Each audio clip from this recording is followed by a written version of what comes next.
Give us tell us a little bit more about local citations and how that affects this. Okay, so with citations, it's just your name, address, and phone number, right? On a list of other businesses. And so like, here are the home builders in this town, and then it'll have a list.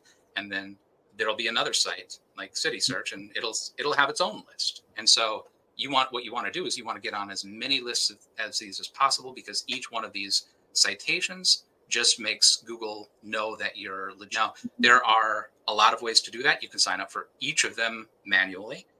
You can hire a company to sign up for them for you. You can sign up for companies that do managed listings like Yext. And it's a thing where basically you get put into Yext, and Yext releases a feed to a portion of these. And there's some thought that if you do it a managed listing, it's trusted more. We haven't necessarily found that bears out. But the nice thing is, if you change your information in the managed listing service, then like Yext or Birdeye, then it automatically populates across a wide thing.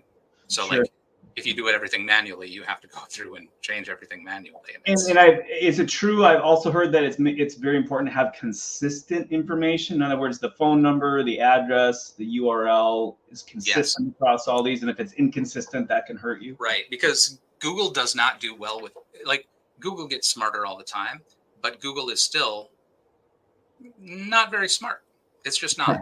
And so Google does not do well with ambiguity. So like, if your address is, 123 Main Street, Main Street, and you put STREET over here, but over here it's ST, and then that ambiguity kind of makes Google panic almost. And so it has to be consistent. And the trick is, make Google your first one.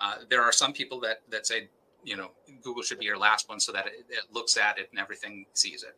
But you want to make sure that your listing is at least that your listing is in Google, because Google will often change how you put your address. And so how Google displays your address is not necessarily how the post office displays your address. So you need to have it in Google, because everything else has to be the same as what it is in Google. Because if you have it and you make it everywhere else, and then you make Google and it changes it to a different format, then all of a sudden, all of those other citations that you did are working against you.